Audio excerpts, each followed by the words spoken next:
যে বিজনেসম্যান আমার সিঙ্গাপুরে বিজনেস করতে পারবে 0% ট্যাক্স দিয়ে, সেই বিজনেসম্যান 56.5% ট্যাক্স দিয়ে সেই বাংলাদেশে বিজনেস করতে আসবে না। মাননীয় স্পিকার, 100 টাকার যদি আমি বাংলাদেশে ব্যবসা করি, আমাকে কর্পোরেট ট্যাক্স দিতে হয় 27.5%।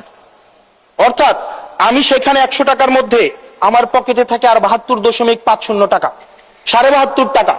এই 72.5 টাকার মধ্যে আমার ডিভিডেন্ড ট্যাক্স 4.5 আমাকে দিতে হয় মাননীয় স্পিকার 40%। অর্থাৎ আমার পকেটে তখন থাকে 43.5 টাকা। এই 43.5 টাকা আমি 100 টাকা ইনকাম করি, আমার সর্বসাকুল্যে আমার ট্যাক্স চলে যায় 56.5%। আমরা যদি মালদ্বীপের দিকে তাকাই, আমরা যদি সিঙ্গাপুরের দিকে তাকাই, মালয়েশিয়ার দিকে তাকাই, সেখানে এই কর্পোরেট ট্যাক্স হচ্ছে 0%। আমরা যদি শ্রীলঙ্কার দিকে তাকাই 15%, নেপালের দিকে যদি তাকাই তাহলে সেটা 5%। শুধু সরকারের সমালোচনার খাতিরে না, আমরা নির্মোহভাবে কনস্ট্রাকটিভ ক্রিটিসিজমের জায়গা থেকে আমরা বলছি, এই 56% কর্পোরেট ট্যাক্স এবং ডিভিডেন্ড ট্যাক্স বিদ্যমান রেখে এটা ডোমেস্টিক ইনভেস্টমেন্টকেও প্রমোট করবে না এবং ফরেন ইনভেস্টমেন্টকেও প্রমোট করবে না।